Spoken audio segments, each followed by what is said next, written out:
I'm Judy Satori, and I'm bringing you this full moon transmission today from Christchurch, New Zealand. This morning, I went with my mother to sit beside my father's grave. 3 weeks ago today, he passed away after a massive heart attack, and I arrived here in New Zealand a few hours after he passed, which was quite sad really because I had wanted to get here beforehand. However, that wasn't to be. But what I did come to realise is that at the moment of his heart attack, which was 2 days before because he was in a coma for 2 days and it took me that long to fly to New Zealand, I had been recording in Lao St. Balm energy transmissions from the angels, which I was asked to call at that time 150 energy transmissions relating to the 150 stone steps that one must climb up to the cave chapel of Lao St. Balm. This is the cave that Mary lived for 30 years after she came to France from Galilee. Not much is documented in writing about what happened to Mary Magdalene after the crucifixion, but verbal tradition handed down through the generations tells us that Mary Magdalene and her companions Martha, Lazarus, Mary Salome, and Mary Jacobi, with the disciples Maximum and Sidonius, crossed the Mediterranean and arrived at a small seaside town near Marseille, which in those days was called Massilia. Now it's known as Saintes Marie de la Mer, or St. Mary's of the Sea. Their escape from the persecutions in Palestine probably took place around the year 42 AD. So when they arrived in France, Mary Magdalene and her companions began teaching the way of God, the way of Jesus Christ's teachings, and after some months, Mary Magdalene and the disciple Sidonius travelled on alone, following the Gfl River until they reached its source high in the hills that today is known as La St. Balm. In English, this means the sacred or sainted cave. It's an immense natural cave in the rocks, and it became Mary Magdalene's home.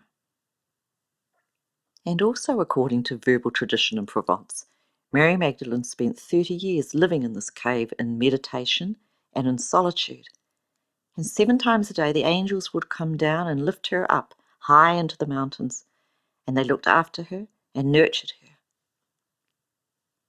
After 30 years, feeling that death was drawing near, she walked down through the valley to the little village known in those days as Villa Lata, to be met there by St. Maximum. Before the altar of his little church, she fell lifeless into death, and her body was buried in a crypt under the church. Around 710 AD, at the time that the Saracen invasions began into France, this little church in the crypt underneath was completely buried over with dirt and hidden by the monks, so that no one knew what had become of her burial place. The monks even moved the body of Mary into the sarcophagus of Sidonius and moved Sidonius's body into the sarcophagus of Mary, just for double protection. Over time, nobody really knew what had happened to Mary's body, although the stories of her burial and of the crypt were handed down lovingly from generation to generation.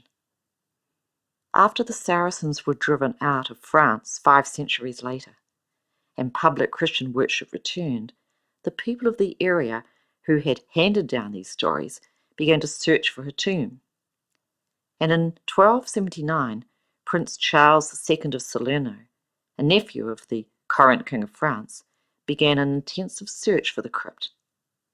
And after some time, the bodies of Mary Magdalene and Sidonius were uncovered, along with a note written in 1710 AD, authenticating that the tomb and the body was that of Mary.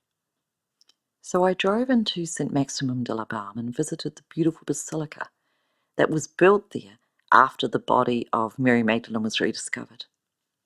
And then I drove up through the hills to the hostelry of de la St. Balme, which is about 30 to 40 minutes away.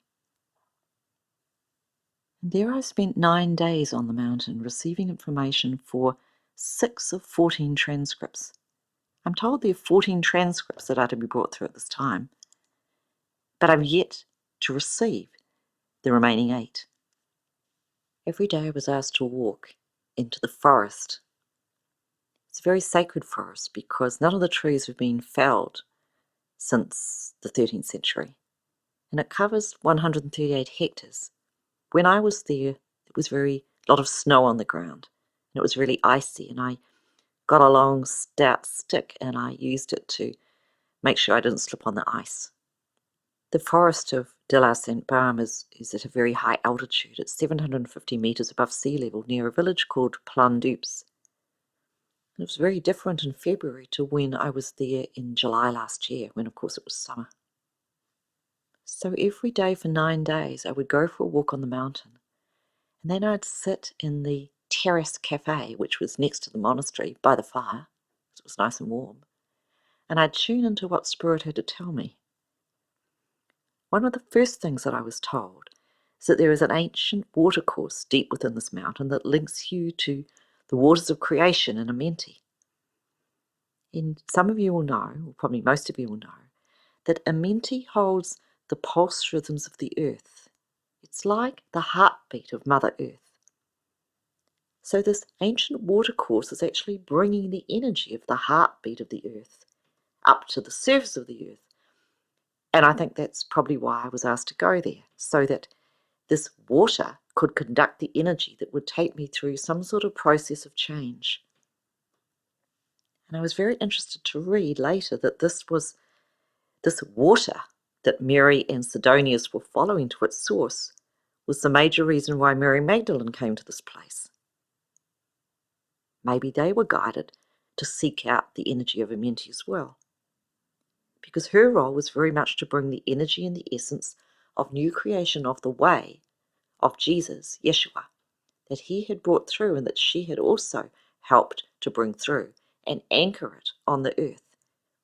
So while I was sitting having my hot chocolate in the terrace cafe, I was told by Spirit that she and Yeshua had worked together as twin souls, he to bring down the energy and she to anchor it, like the Earth Mother or Tara, and to nurture in her time of life in Provence the energy promise of this new creation. So she was like the human personification of Earthly Mother, and Yeshua, Jesus, was like the human personification of Heavenly Father. And if we compare this to Egyptian teachings, we find that the Egyptian goddess Isis represents the Ba or the soul self. And it's been written that Mary Magdalene also studied in the temple of Isis in Alexandria in Egypt, and that she was a high priestess of Isis. Yeshua, Jesus, completed his initiation in the Great Pyramid, and as a representation of Osiris, represented the human body on earth. And during his ascension, he demonstrated physical and soul ascension, as did the god Osiris, becoming, as has been written in the pyramid texts, a star in the belt of Orion. When I was asked by Spirit to write my book, Sunshine Before the Dawn, it was to bring a message to people, to all of us, that we are from the stars, that we are eternal souls, and that we came to earth in that time of Zetifi, that time of beginning of these 4 great cycles or great years of human evolution that completed in December 2012, and that our true soul nature, our star-born soul nature, is being reactivated now, so that we might be and express all of our soul's truth of why we came here from the stars, and play our part in assisting with the recreation of Earth as a 5th-dimensional world, and help people everywhere take, in the words of Neil Armstrong, a giant leap for mankind. So as I sat each day in the terrace cafe next to the hostelry of de la Sainte-Barbe, the Dominican monastery, and about 3 feet from the fire burning in the huge stone fireplace, I began to understand so much more about why Mary Magdalene had come to this lonely mountain top in Gaul, and why I'd come too. I've had many letters from people recently who are or who have connected with the energy of Mary Magdalene. It feels like her energy is coming through so many of us, that we are being asked to come together in unity and community to establish and ground a new way on earth, just as she was bringing the teachings of God and of the heavens to begin this transference of the new energy wave to the earth 2,000 years ago. What Spirit talked to me about is that the pathway to the ascended soul self, represented by Jesus and Osiris, is accessed by opening to the guidance and wisdom of our soul's truth. And this isn't an easy thing. As human beings, we tend to identify with our personality self, the shoulds, the should-nots, the demands and the doingness of our day-to-day life. It's not that easy to tune into the soul's guidance and follow the path of our soul's more expanded perspective on things and our soul's greater wisdom. But this, I was told, is the way. And it's for us to find a new way, first for ourselves as individuals, and then to co-create together, to bring this new way together so that we might come together and all the people of the earth might come together to forge a new foundation of being on the earth. Now, all this, of course, for many of us takes courage. And it's interesting that when I was in France, I was told about courage. And le cœur, C-O-U-R, le cœur is the French word for the heart. So courage is about following the heart through all its ages, following the heart through all of our lifetimes, following the truth of our soul. For I was told this is the way, and this is the path of the soul. Mary Magdalene had to follow the truth of her soul. It must have been very lonely and very sad for her at times to leave her homeland, to come to France, to lose Yeshua, her beloved. And so she was certainly asked to demonstrate courage, to follow the heart, to follow the truth of the soul. And what Spirit were really wanting me to understand is that La Sainte Baume, there was a perfect conjunction of as above, so below. The energy of God coming down and the wellspring of human creation from Amenti, coming up through the waters that flow through this central massif. I was told that this energy of these sacred waters can be tapped into and their energy harnessed. Because as it's the pulse beat or the heartbeat of creation, it's all about love. As this transmission today is all about love. As my father's passing and my own grief is all about love. I want to thank you all for your beautiful expressions of sympathy. I've had hundreds of letters from people expressing sympathy to me on the loss of my own father and telling me about their experiences and how their experiences of loss, losing somebody they loved, particularly losing their parents, have shaped them and changed them and made them stronger. In the February transmission, I was asked to speak about the river of light, or the river of life that takes us to the sea or the light of our ascended selves, so that at the sea, as we move down this river, which is really all about surrender, we truly begin to see with new eyes, with new clarity. And so our mission is to keep tuning into our soul's wisdom and our soul's guidance.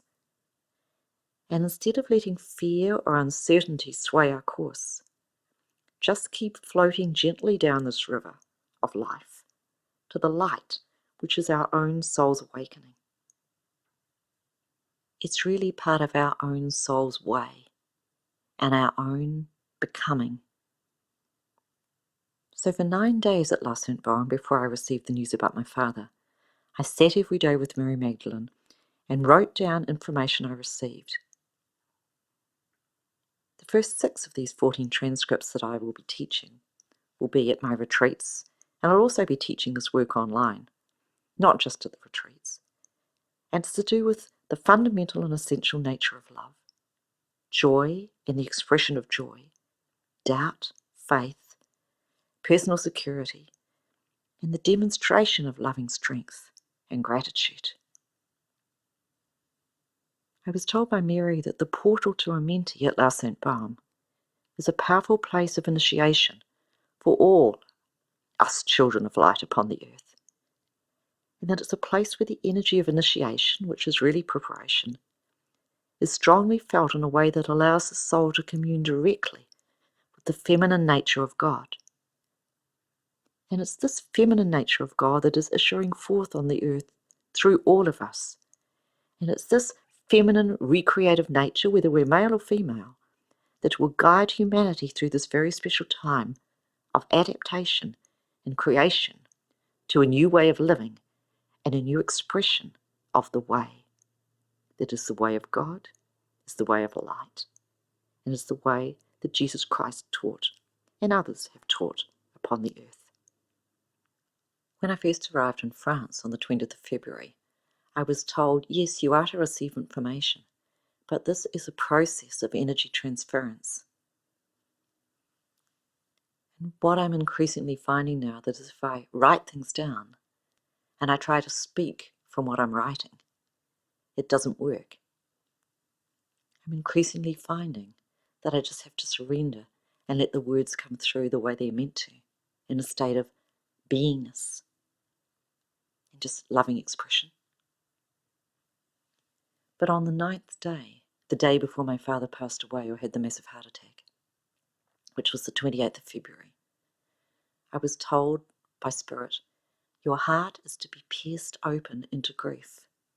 And from that grief, from that sadness, will come a new way for you.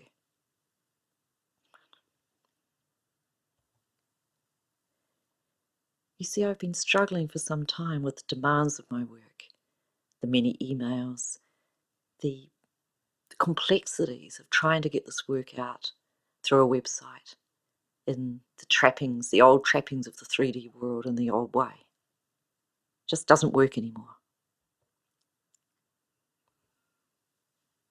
And I've known that I've had to find a new way which is just about love, and just about allowing the love of God to flow through me so that it might touch others and open others to the love of God within them. It's as simple as that, really. I've worried about it, I've thought about it, and at times I've even cried about it. But what I've realised since my father's passing and having to come back suddenly here to New Zealand and be here for a time is that when I've allowed myself, or as I've now allowing myself to just surrender to what is and not worry about what I should be doing or where I should be going or how I should be planning my schedule for the rest of the year, changes are happening within my own being and within my own heart that is melting some of the angst around my to do, I have to do attitude, and just allowing me to melt into the softness of a new way of being. And I think that's the way Mary wishes me to be.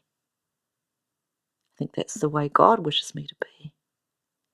And I think that's part of the new teaching that I'm told is to come through me. I hope. But I really don't know. I'm just allowing myself to surrender and just wait and see what happens.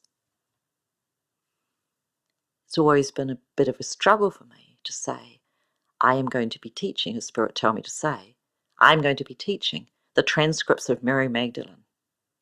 Yahoo! And of course you have to set up retreats and schedules and get the word out months and months in advance. So when I put the word out about the retreats of Mary Magdalene, the transcripts of Mary Magdalene, I've really no idea what the transcripts are, except I trust in Spirit because I've been doing it for 15 years and they've never let me down once.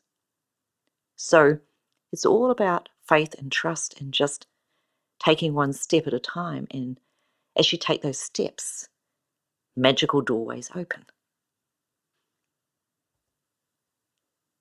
I started recording this transmission today from copious notes that I'd written a week or so ago.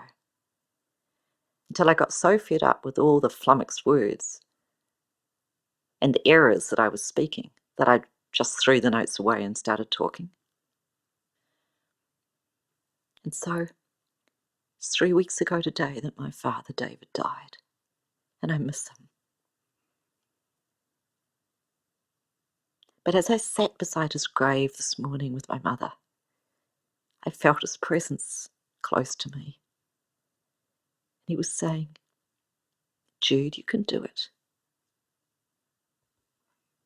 He often said this in life. And you know, those that we love, we never lose. They're always with us, eternally, through time and space. And we always know that one day we're going to see them again. Because love never dies. The energy of Mary Magdalene is often represented by the rose. She really was the rose. And red roses were my father's favourite flower. So I want to play you this song now. It's called The Rose. And as you listen to this song, feel the energy of love that is coming through to you from Mary Magdalene and from all those that you have loved and lost, but who you will one day find again. So in the memory of my father David, and in the memory of all those who have passed who are close to you, we play this song.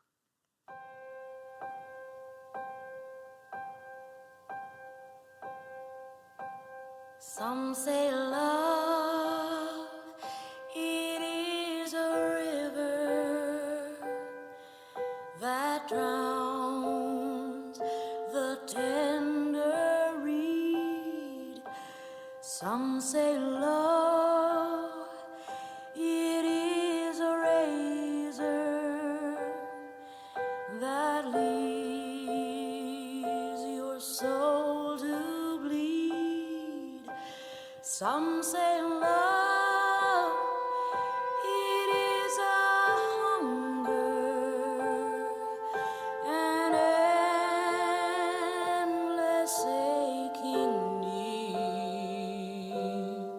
I say love, it is a flower, and you, its only seed.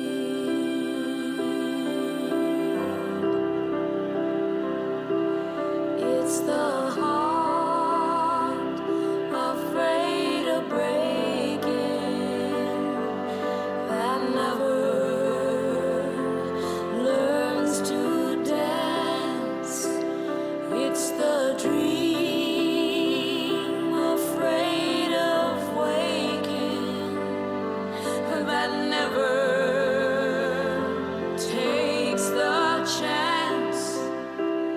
It's the one who won't be taken, who cannot seem to give, and the soul afraid of dying that never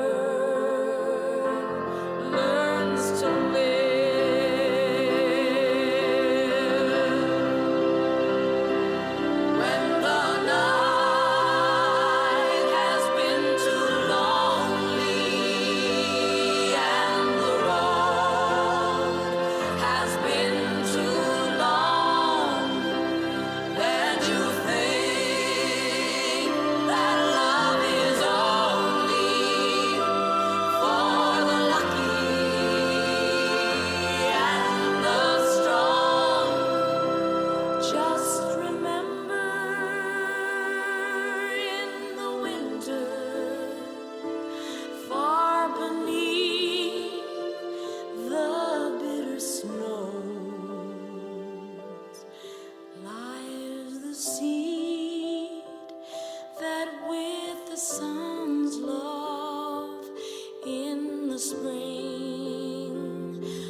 And now some words from Mary Magdalene, a blessing and a prayer.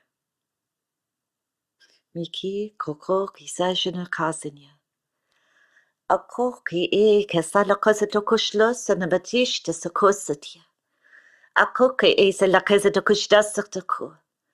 Ishes koko is a la kazatokushdasakotia. And makazakuko ososhtusa. Makoyaka. Makoya kazatokosia. Makota zakosabokukia. Alakisatia. Alakisadish, the Sarabakola Bokosadia. A kiss a la casa de Kosukushdasakoya. A koki aka. A koki akata de Kushdasakota Bokosadia. A la kisa to Kushdasakota Bokosa to Kushdasas. A la kisa to ko. A la kisa to Kosa to Kazabokosabokoya. Akasia. Akasia. Akasia.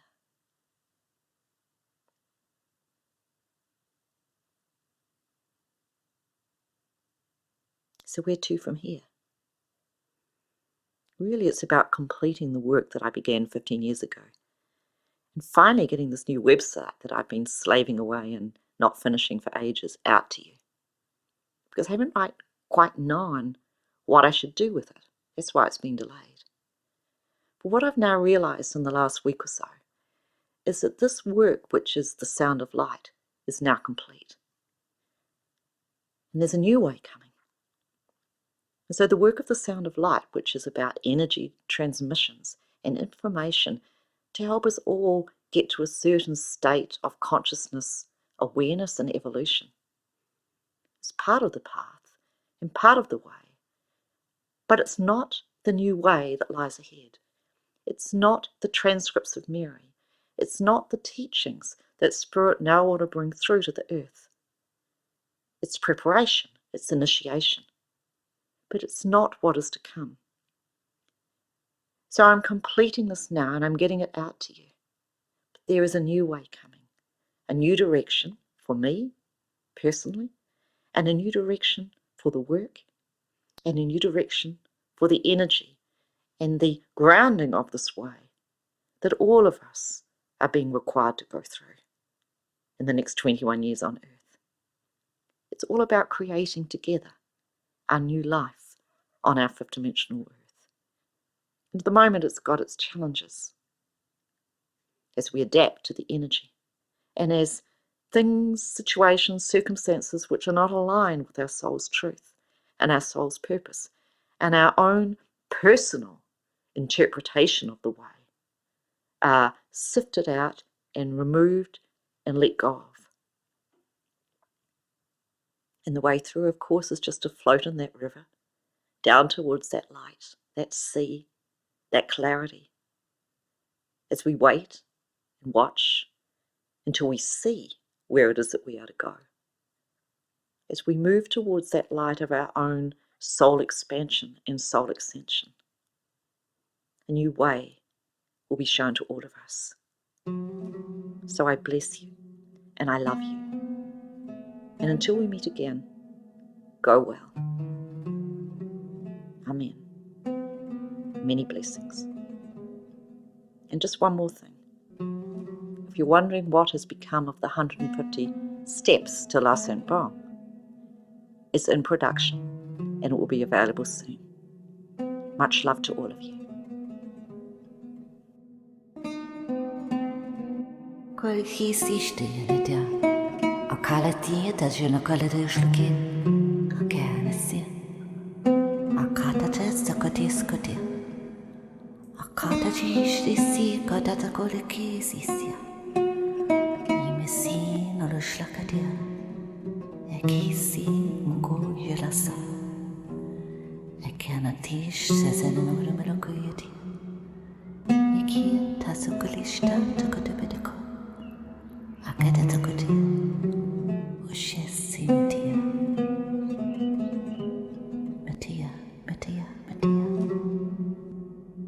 You are loved, you are blessed, and so it is.